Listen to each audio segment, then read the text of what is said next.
Assalamualaikum warahmatullahi wabarakatuh. Dari Lantai Dasar Masjid Nasional Al-Akbar Surabaya, inilah 107,5 SAS FM dan live video streaming di sasfmsurabaya.net, bermanfaat, menghibur, syar'i.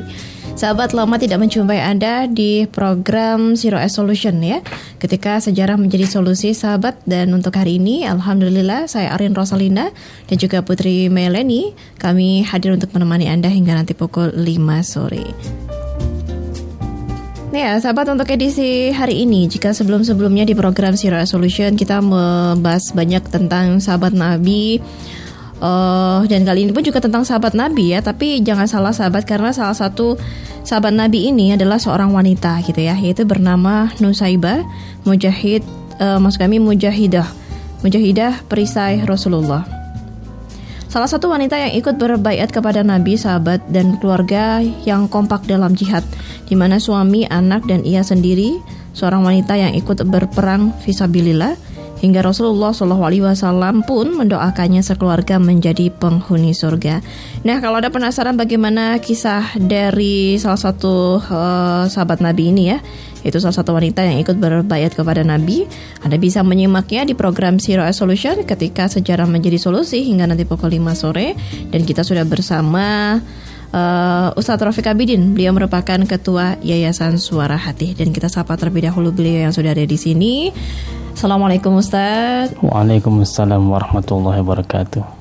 Sehat ini kayaknya Ustadz ya. Dari tadi sumringah banget gitu kelihatannya. Iya, sumringah. Ya, ada berarti ada sesuatu yang membuat sumringah. Oh gitu ya. Iyalah, nggak mungkin sumringah sendiri Ustadz ya. Kalau boleh tahu apa ini Ustadz kira-kira membuat sumringah untuk hari ini Ustadz?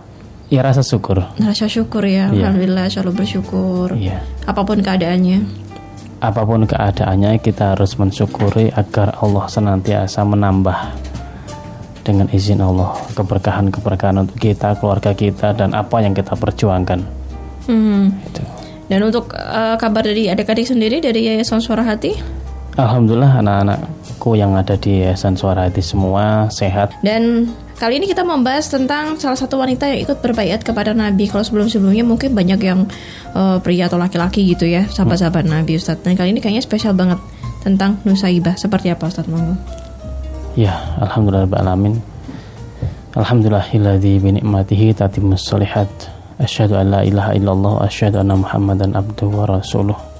Tawakkalna 'ala Allah, la haula wala quwata illa billah. Allahumma shalli wa sallim ala sayyidina Muhammad wa ala Muhammad abadu. Alhamdulillah, sahabat SASFM yang semoga Allah rahmati, yang semoga Allah ridhoi amal solihnya. Dalam kesempatan yang berbahagia ini, izinkan kami untuk menyampaikan satu kisah yang inspiratif untuk seorang wanita, juga seorang keluarga, seorang ibu juga, yaitu Nusaibah binti Ka'ab, yang sebenarnya dikenal banyak oleh sejarah, yaitu Ummu Imaroh. Ya, seorang wanita yang berani. Terima kasih, Pak. Seorang wanita yang gagah, berani, yang kokoh. Dia juga ahli pedang dan seorang mujahidah ya. Seorang wanita yang ikut berjihad. Nah, kalau biasanya berjihad itu rata-rata laki-laki kan ya. Nah, tapi ini adalah seorang wanita. Ini merupakan satu wanita yang kokoh, yang berani, yang kemudian dijuluki oleh para di dalam medan perang itu adalah seorang Hamro Asad, yaitu singa merah, karena ahli pedang dia, si jago pedang. Nah, kisahnya seorang Ummu Imaroh atau Nusaibah binti Ka'ab ini ya. Nusaibah binti Ka'ab ini asli Ansor ya, aslinya lahir di Madinah ya, di Yasrib ya. Pada saat itu kita sudah pernah membahas tentang bagaimana Mus'ab bin Umair ya. Mus'ab bin Umair yang mengetuk pintu-pintu warga Madinah, dan kemudian jatuhlah di sini informasi kepada suaminya, yaitu Zaid bin Asim. Zaid bin Asim ini mendapat informasi tentang Islam ya, tentang seorang nabi, adanya seorang nabi gitu kan, dan kemudian Zaid bin Asim ini kemudian langsung bersahadat, dan kemudian menyampaikanlah kepada Ummu Imaroh. Langsung dia pun bersahadat. Masya Allah ya, kita paham betapa perannya Mus'ab bin Umair ya kepada para penduduk Madinah ya untuk mengislamkan dengan izin Allah seperti itu. Dan ketika sudah Ummu Imarah sudah sudah masuk Islam ya, dia punya anak dari Zaid bin Asim ini, punya anak Abdullah dan Habib ya. Dan dia kemudian dididik ya, di samping dia tuh seorang istri ya, dia tetap seorang istri yang penuh kasih, dan kemudian juga pada seorang anak-anaknya yang membela, nanti juga akan ikut membela dalam perang. Kemudian dalam beberapa banyak hal Ummu Imarah itu Mbak Arin ikut dalam beberapa peperangan ya. Pada saat itu memang dalam perang Badar Abdullah pun ikut, suaminya pun ikut juga. Dan setelah itu memang mulai di perang Uhud ya, Zaid bin Asim baru kemudian meninggal. Nah pada saat perang Uhud inilah dimulai seorang Ummu Imarah yang luar biasa itu ikut dalam medan pertempuran. Tidak hanya mengobati yang luka-luka, tapi dia juga seorang yang ikut berperang di jalan Allah ya.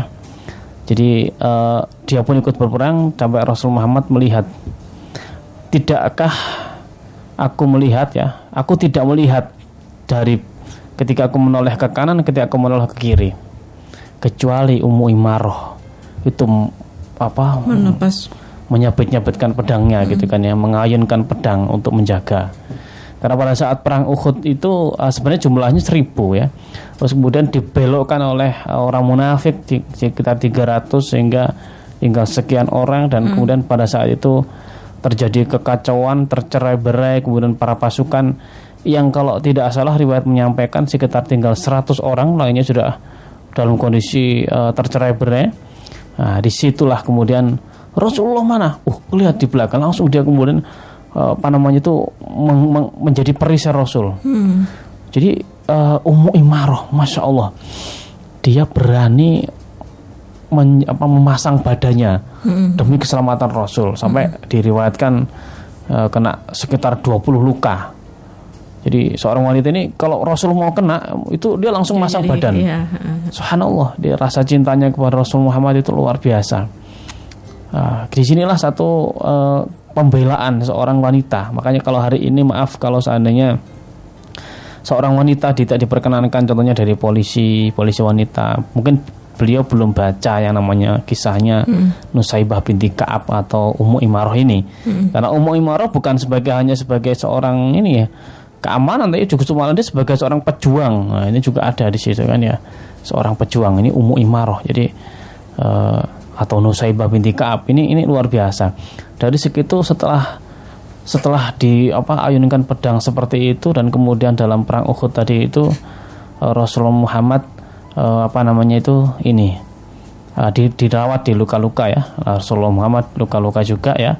Ada yang mengatakan gigi Rasulullah Muhammad sempat patah itu dirawat di campnya muslimin, itu di camp kemah itu, yang di perkemahan itu laki-laki, yang Nusaibah ini di perempuan. Rasul Muhammad tahu dia itu terluka sebenarnya, si Nusaibah ini. Kemudian Rasul Muhammad itu datang menjenguk gitu loh Mbak, pengen menjenguk Nusaibah ya. Ketika menjenguk Nusaibah tadi itu ternyata Rasul Muhammad datang, Assalamualaikum gitu kan ya. Man, siapa gitu dalam tenda tadi itu. Ana Rasulullah ya, Rasulullah Muhammad. Langsung kemudian Nusaibah itu yang sedang lagi diperban itu ya, atau sedang kondisi sakit itu ya, langsung kemudian ditarik lagi, langsung menuju mengikuti panggilan Rasul gitu kan ya. Jadi ditanya, bagaimana keadaanmu? Saya baik-baik aja Rasul, saya baik-baik aja gitu kan. Saya tidak apa-apa gitu kan ya. Bagaimana Rasul sendiri gitu. Jadi sampai dia menutupi seluruh luka-lukanya, sampai terlihat ada darah yang mengalir gitu Pak, di dalam bajunya itu. Jadi coba bayangin, kalau mungkin hari ini gimana kabarmu? Ini karena perjuangan ini, nggak apa-apa juga berjuang. Kalau Nusaibah ditutupi, nggak apa-apa. Bagaimana dengan Rasul? Jadi begitu pun juga dulu Abu Quhafah pernah begitu juga ya, sampai seperti itu ya. Jadi dia tutupi. Jadi pengorbanan itu kadang-kadang, apalagi wanita ya, kadang-kadang itu kadang-kadang suka lebay. Nusaibah tidak begitu. Nggak apa-apa ya Rasulullah, nggak apa-apa gitu kan. Sampai seperti itu. Kalau si tanya lagi sama Rasulullah atau ya, padahal terluka loh itu. Subhanallah. Jadi nanti akan kita lanjutkan lagi ya Ustadz ya. Kita harus jeda terlebih dahulu. Sahabat saya tetap di program Zero Age Solution ya. Ketika sejarah menjadi solusi, kita kembali sahabatnya di program Zero Age Solution, ketika sejarah menjadi solusi sahabat, dan kita bersama Ustaz Rafiq Abidin. Beliau merupakan ketua Yayasan Suara Hati. Kali ini kita mau bahas tentang Nusaibah ya, mujahidah perisai Rasulullah SAW. Dan untuk Anda yang ingin ikut bergabung, bertanya di sini bersama kami, boleh lewat SMS ataupun WA 0812 306345 dan juga interaktif di 031 829 7299. Kita lanjut lagi Ustaz. Ya, tadi ada yang sedikit lupa bahwa Nusaibah binti Ka'ab ini juga seorang yang ikut berbaiat kepada Nabi. Pada saat itu Baitul Aqabah kedua, 73 orang laki-laki, 2 orang wanita. Dia adalah salah satunya, yaitu Ummu Imar dengan Ummu Mani binti Amr ya. Dan kemudian ada satu yang menarik juga di perang Uhud tadi, yaitu seluruh keluarga itu ikut berperang ya. Pada saat itu kan sudah meninggal Zaid bin Asim ya. Kemudian dinikahi lagi oleh seorang laki-laki bernama yaitu Ghosyah bin Amr bin Mazini. Oh, Zaid bin Asim itu suami yang pertama. Suami yang pertama itu kan, tapi suami dua-duanya juga ikut berperang. Artinya di perang Badar itu Zaid bin Asim itu, di perang Uhud ini ada Ghosyah bin Amr. Sekeluarga ikut berperang, dan ada yang menarik yang sangat saya juga agak sedikit kisah yang sangat heroik seorang ibu ya. Jadi seorang ibu melihat anaknya berperang, dia saat terluka Mbak.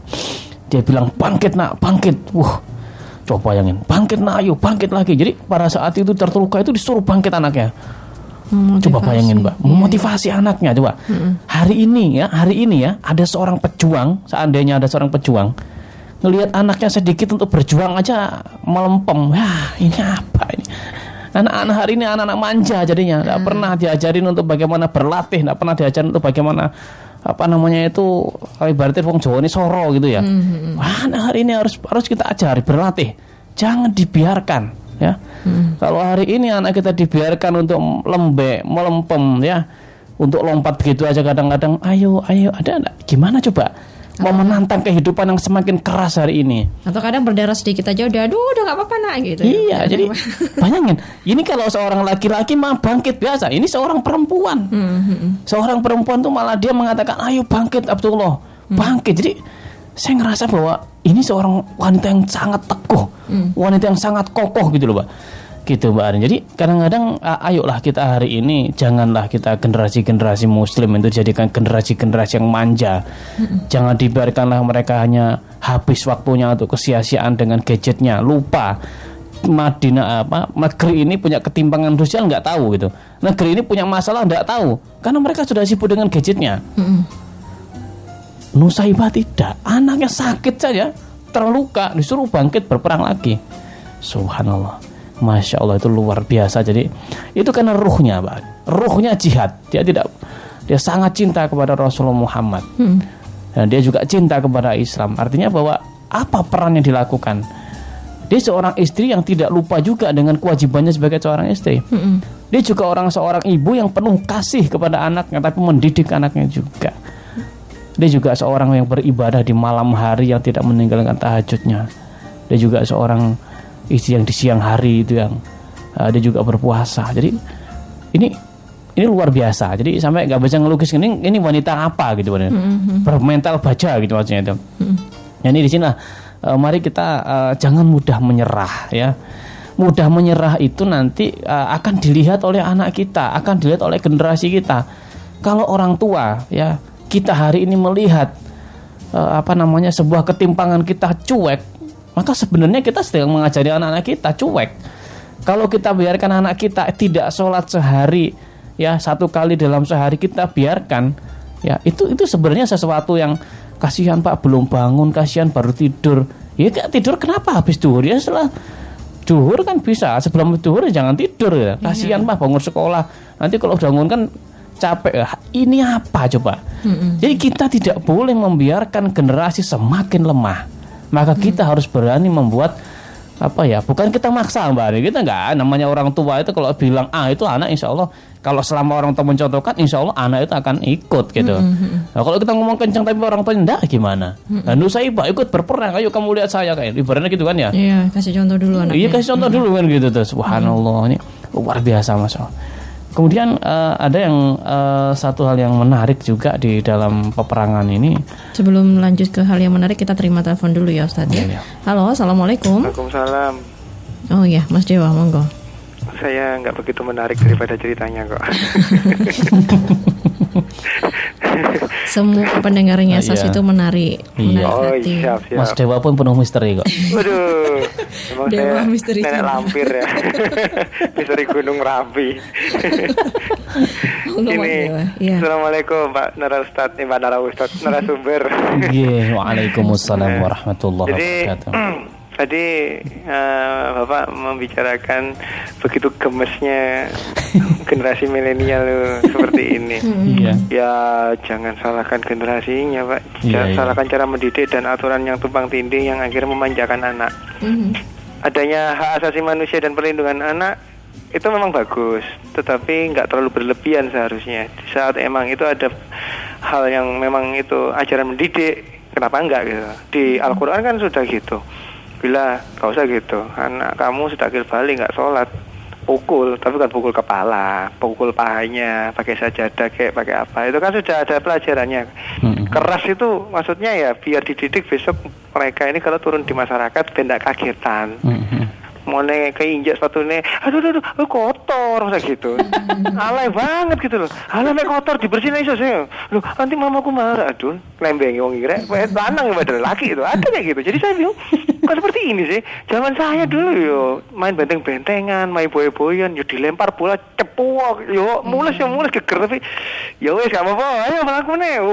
Karena gitu Bu, sekarang dilempar boy-boyan bola tenis paling wes nangis ini lapor mamanya terus anaknya saling orang tua saling berantem ngono jadi susah kayak jadi saling laporkan masuk ujaran kebencian. Iya gurune ngomong ditekik-tekik ngono ngambil rokokan begini ngerti ya ta sombong. Iya. Apakah itu generasi yang kita harapkan? Jadi intinya saya tanyakan mendidik anak seperti sekarang ini harusnya seperti apa sih seefektifnya? Kalau harus mencontoh Quran dan hadis pun seperti apa? Jadi kalaupun yang dihalalkan, jangan dibolehkan, dihalalkan aja. Jadi halal berarti boleh gitu loh. Kalau dibolehkan belum tentu halal, susah juga. Yang dihalalkan dalam Islam, memukul pun boleh, memukul yang bagaimana gitu loh. Tapi kan nanti jangan nanti yang dengerin radio nanti jangan mentah-mentah diterima. Oh aku boleh mukul ya tuh lapor polisi mana kok. Maksudnya mukul kasih sayang itu seperti apa gitu loh. Apakah? Karena saya dulu juga dapat tamparan, dapat pukulan, dapat bentaan macam-macam. Tapi sekarang yang nggak jadi penjahat gitu loh. Alhamdulillah ya, orang jadi benar-benar aja gitu loh. Tapi ada beberapa orang dididik baik ternyata jadi koruptor.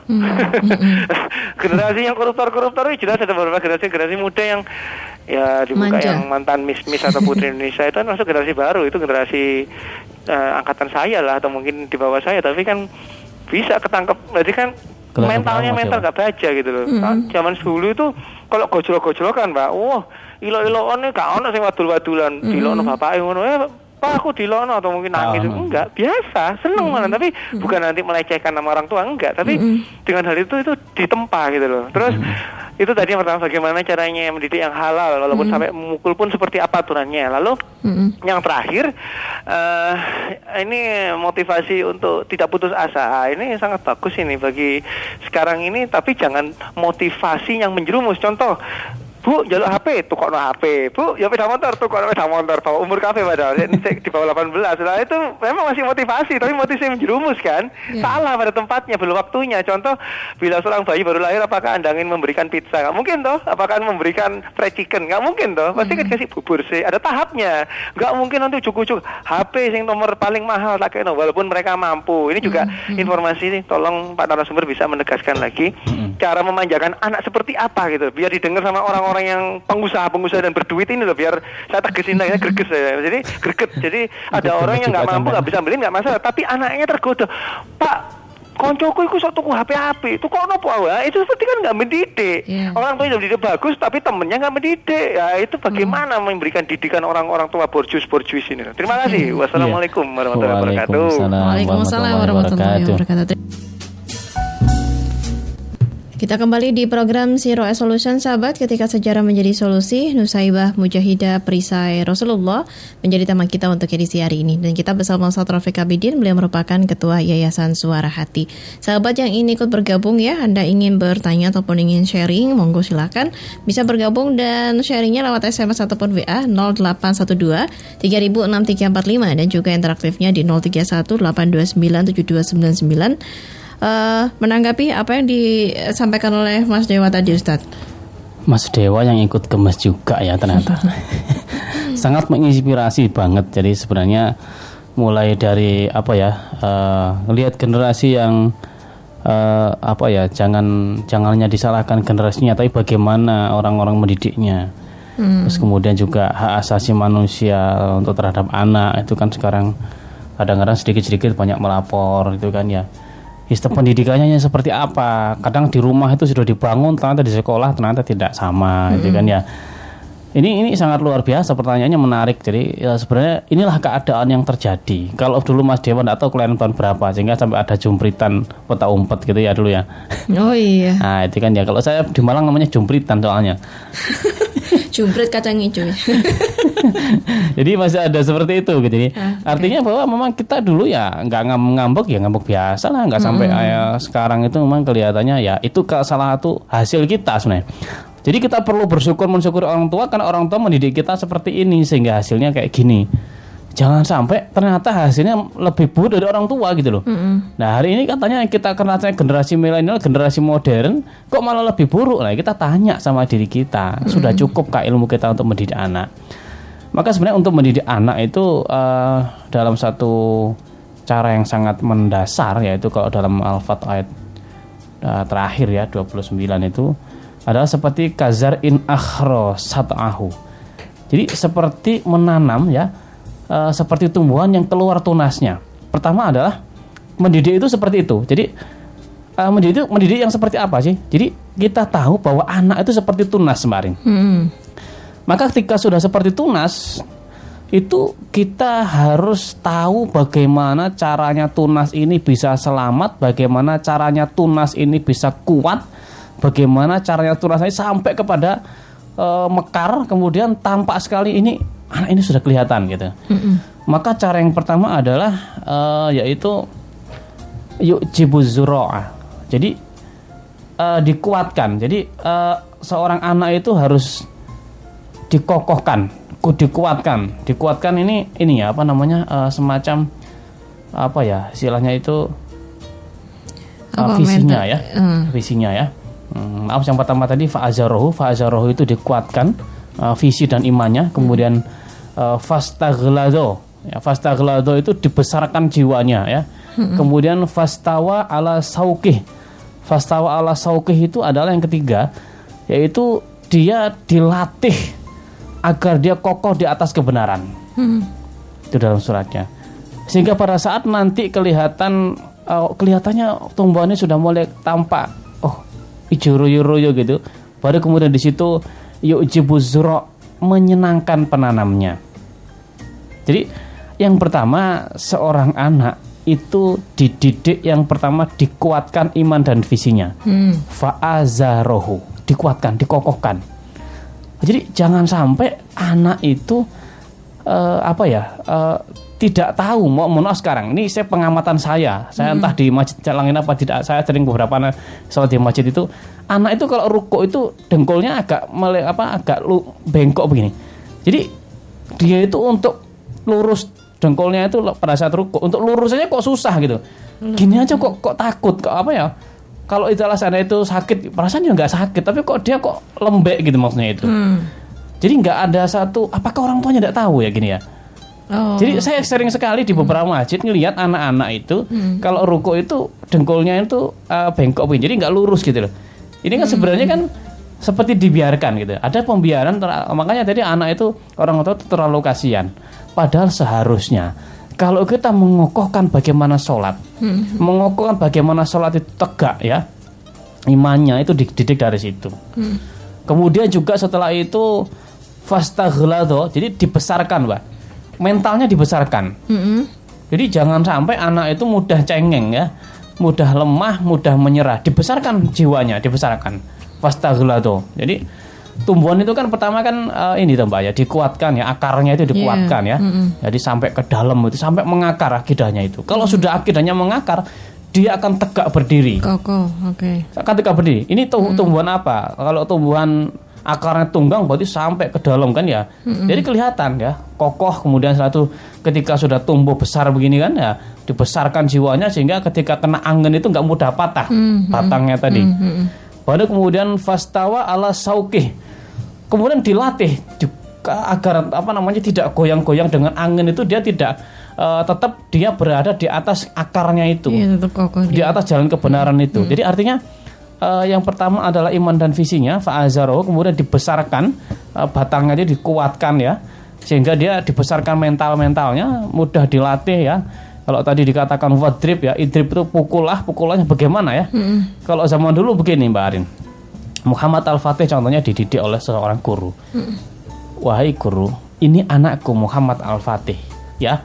Aku titipkan di sini kode dia, dan ini rotannya untuk mukul kalau dia tidak nurut. Dikasih rotan, zaman dulu tuh ulama dikasih rotan, ini silakan dipukul. Iya, orang tuanya percaya banget sama gurunya. Orang gitu tuanya percaya banget sama gurunya. Iya, jadi ya sudah, itulah pelajaran gitu. Makanya pada suatu saat Muhammad Al-Fatih itu ketika dia pada saat itu dia pukul gurunya sekali, tapi dia nggak salah. Ketika duduk jadi sultan, dia bilang, ini waktu yang kutunggu-tunggu guru. Dia bilang gitu. Kenapa? Aku telah menunggu waktu ini ingin bertanya kepada guru. Kenapa guru waktu itu memukul saya padahal saya tidak salah? Apa kata gurunya? Karena saya tahu kamu akan jadi sultan, kenapa saya pukul? Agar kamu tidak menzolimi orang-orang yang tidak salah. Masya Allah. Guru memukul aja mikir, punya visi gitu loh mikirnya. Mukulnya tuh punya visi gitu, dipukul. Kenapa guru dulu mukul saya? Subhanallah. Coba guru tuh punya visi kalau mukul itu, enggak asal ceplak apa. Punya visi kalau mukul itu. Ya itu situ. Jadi sehingga ya silakan. Jadi silakan, memang di dalam Islam ada sampai di usia 10 tahun itu sampai disuruh mukul itu sebenarnya, cobalah orang-orang para peneliti tahu kenapa usia 10 tahun itu sampai boleh dikatakan dipukul. Kalau tadi Mas Dewa mengatakan dipukul pakai sajadah. Itu ya. Iya. Artinya mukul di sini itu adalah artinya bahwa sesungguhnya dibuat jera terhadap kesalahannya. Dibuat jera, dipukul gitu loh. Dibuat jera gitu kan ya. Adapun orang menafsirkan dengan, kalau para ulama bodoh memang betul, gantungkanlah cambuk di atas itu untuk ini yang akan mendidik orang menjadi seorang yang solih, anak yang solih contohnya ya. Itu memang saat itu seperti itu.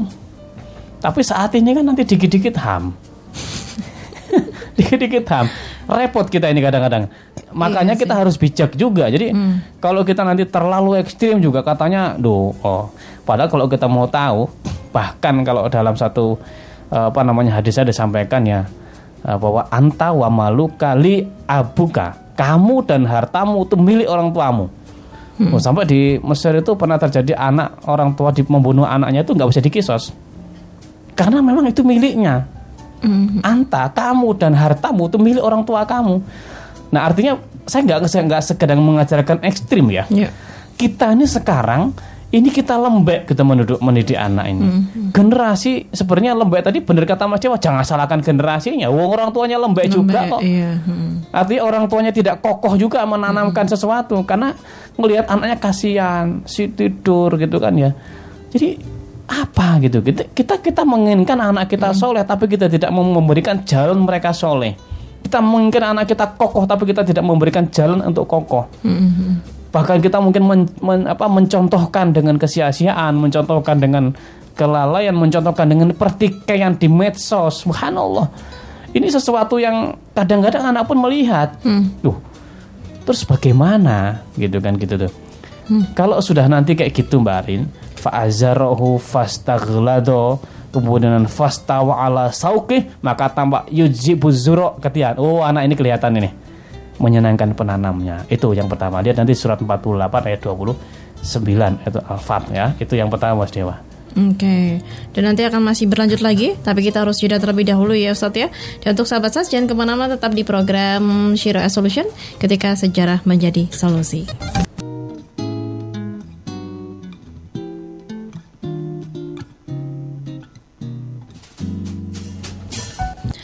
Ya, sahabat, kita masuk di sesi terakhir ya di program Syirah Solution ketika sejarah menjadi solusi. Nusaibah Mujahidah perisai Rasulullah SAW yang akan kita bahas untuk edisi hari ini, sahabat, bersama Ustaz Rafiq Abidin. Beliau merupakan Ketua Yayasan Suara Hati. Kita lanjut lagi Ustaz, monggo. Iya. Masih tentang Mas Dewa kan? Ya, saya tambahkan sedikit aja ya. Nanti kita tambahkan jawaban-jawaban yang lain. Jadi Nusaibah ini seorang yang kokoh, termasuk anaknya juga nanti karena anaknya itu bernama Habib itu nanti juga ikut melawan peperangan di perang Yamamah ya. Maaf, tidak ikut karena dia dibunuh duluan ya. Jadi Habib ini diutus oleh pasukan Muslim, yaitu saat itu Abu Bakar ya, diutus untuk menyadarkan seorang yang bernama Musailamah Al-Kadzab itu. Tapi justru malah di sana tahu bahwa ini anak singa merah. Ketika nangkep itu, maka kemudian si Musailamah ini malah mengujinya ibaratnya. Bener nggak sih anaknya singa merah ini? Ya, akhirnya dia di situ diminta, kau bersaksi ya, asyhadu an la ilaha illallah, ya, wa asyhadu anna Muhammadar Rasulullah, ya, dan kemudian wa anni Rasulullah. Dia bilang, saya tuli. Kemudian katakan wa anni Rasulullah, ya, saya tuli. Dia bilang gitu terus. Akhirnya dia dibunuh, Pak. Dibunuh dari belakang, set layarnya. Kemudian setelah itu tidak hanya dibunuh, Masya Allah, dia dipotong-potong, dimutilasi, mulai jarinya, kemudian tangannya, sampai kepada semuanya. Dan kemudian dibawa diadai ya, Pak, diadai namanya. Dimasukkan ke dalam karung begitu ya. Kemudian dikirim ke Nusaibah. Subhanallah. Di situ dia ngerasa sedih sekali, tapi sebenarnya dia gembira. Anak saya telah menjadi seorang syahid gitu. Jadi Habib ini sampai kayak gitu, Mbak. Nah, di situ kemudian dia ikut izin berperang juga kepada Abu Bakar di perang Yamamah nanti. Dan setelah itu di perang itulah seorang Nusaibah itu dalam perang itu tangannya terbelah dan kemudian terpotong ya, dipotong oleh musuh, dan kemudian sampai dari situ kemudian dia nggak berjalan lagi. Tapi Musailamah Al-Kadzab itu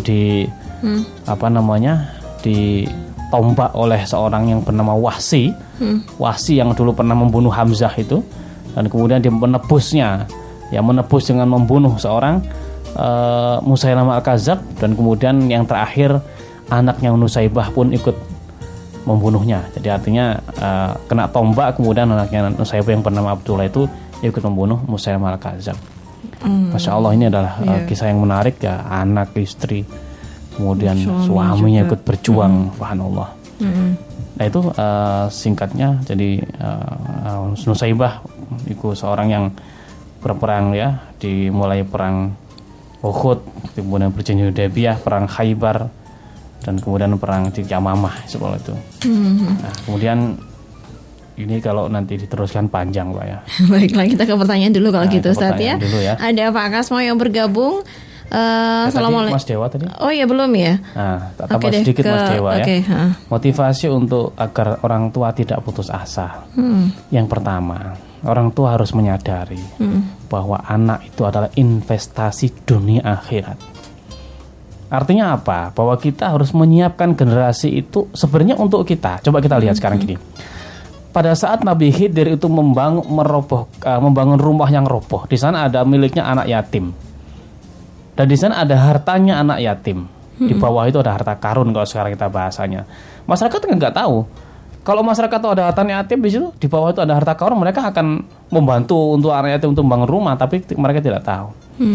Yang jadi masalah begini. Ini kenapa sampai Allah itu menjaga dan membangunkan rumah untuk anak yatim itu sampai dibangun 2 nabi sekaligus. Apa ini gitu kan? Ini hebatnya siapa? Apa hebatnya yatim ini apa? Ternyata adalah kata Allah, wa kana abuhuma solihan. Itu karena bapaknya dan ibunya orang solih. Nah, kalau kita ini orang tua, ayah dan ibu, kalau kita itu solih ya, insya Allah anak kita juga akan dijaga oleh Allah, gitu tuh. Dalam kesolihan. Maka ketika anak kita tidak solih, kita sudah berusaha solih, yakinlah ada peran ya di balik anak soleh dan tidak solehnya itu. Karena Rasul sudah mengatakan anak itulah dengan fitrah. Majusi, Nasrani atau Yahudi yang menjadikan orang tuanya. Ada peran di situ. Yang pertama itu ya. Maka ayo orang tua, saya sampaikan satu aja tentang itu, ada motivasi bahwa kita anak itu adalah investasi dunia akhirat. Itu ya. Ada pun masalah manja dan sebagainya, kita tinggal kita kokoh nggak, kita komitmen nggak kayak Imam Syafi'i ibunya itu kan ya, walaupun suaminya meninggal, istrinya tetap aja mengajak anaknya menjadi seorang yang soleh. Kalau cerita banyak itu panjang, nanti kita mau lihat ya silakan dilihat di YouTube-nya aja ya. Buku atau di YouTube ada ya, gitu ya. Ya pada intinya gitu, mengokohkan si anak ini gitu ya Ustadz ya. Terus lagi tuh. Ini ke Pak Kasmo dulu kalau gitu. Di dalam pernikahan, Assalamualaikum Ustadz Rafiq Abidin. Waalaikumsalam warahmatullahi wabarakatuh. Di dalam pernikahan Nabi atau Rasul Muhammad SAW itu bukan hawa nafsu, akan tetapi adanya hikmah. Nah Ustadz, apa sih yang dimaksud dengan hikmah itu? Mohon penjelasannya. Ya, memang Rasul Muhammad itu punya tugas beberapa, Mbak. Nanti dalam Al-Baqarah ayat 129 itu Rasul Muhammad itu punya tugas, yaitu yatslu alaihim ayatika wa yu'allimuhumul kitab wal hikmat wa yuzakihim. Jadi di situ Rasul Muhammad itu punya tugas membacakan ayat tilawah, ya, kemudian wa yu'allimuhumul kitab, taklim itu ya memberikan pengajaran tentang kitab, wal hikmah, itu kan ya, dan hikmah wa yuzakim dan tazkiyah, mensucikan mereka. Artinya hikmah itu ya sebenarnya Rasul Muhammad itu dalam pernikahannya pasti ada sesuatu maksud gitu loh. Jadi ada maksud yang dibalik itu, Allah pengen mengajarkan ya. Hikmah di sini itu ada unsur tarbiyah. Contoh dulu itu tidak boleh menikahi mantan anak dari anak angkat ya. Zainab binti Jahsh itu akhirnya dinikahi. Ada sisi tarbiyahnya. Gitu. Kemudian Rasul Muhammad itu menikahi contoh Aisyah di usia yang masih belia. Ada hikmahnya. Jadi Rasul Muhammad sedang menyiapkan Aisyah sebagai seorang yang menyimpan ilmu-ilmu Rasul. Sekitar 2000 sekian itu Aisyah meriwayatkan hadisnya. Subhanallah ya. Nanti yang lainnya juga, kenapa Rasul Muhammad itu menikahi Saudah yang sudah tua gitu kan ya. Itu semua ada hikmahnya. Dan kenapa Rasul Muhammad menikahi istri yang lain, istrinya anak daripada Umar bin Khattab ya. Itu ada hikmahnya, ada kedekatan. Jadi ada maksud di balik itu semua. Artinya ada nilai plus, ada nilai positif semuanya. Di samping tarbiyah kepada umat-umat yang selainnya lah, kemudian yang lainnya juga. Ada hikmahnya gitu ya. Baiklah, itu ya Pak Kasmo ya. Dan Ustadz, yang pasti waktunya sudah tidak mencukupi lagi. Mungkin ada sedikit yang mau ditambahkan. Iya, jadi ayah bunda semua, kita semua belajar dari kisah Nusaibah. Jadilah seorang ibu yang senantiasa menjadi seorang al-wadud, yaitu seorang penuh kasih. Tapi juga jadilah orang tua ya, orang yang bisa memberikan contoh kepada anak kita agar anak kita tidak mudah manja, mudah menyerah. Jadilah teladan yang baik, insya Allah akan menjadi keluarga yang sakinah mawaddah warahmah. Amin ya rabbal alamin. Dan baiklah Ustadz, terima kasih banyak sudah di sini bersama kami ya Ustadz ya. Selalu sehat, sukses dunia akhiratnya untuk Ustadz dan juga keluarga, juga untuk Yayasan Suara Hatinya. Insya Allah. Assalamualaikum Ustadz. Waalaikumsalam warahmatullahi wabarakatuh. Demikian sahabat program Sirah Solution, ketika sejarah menjadi solusi, Nusaibah Mujahidah Perisai Rasulullah SAW. Sudah kita bahas ya bersama Ustadz Rafiq Abidin, beliau merupakan Ketua Yayasan Suara Hati.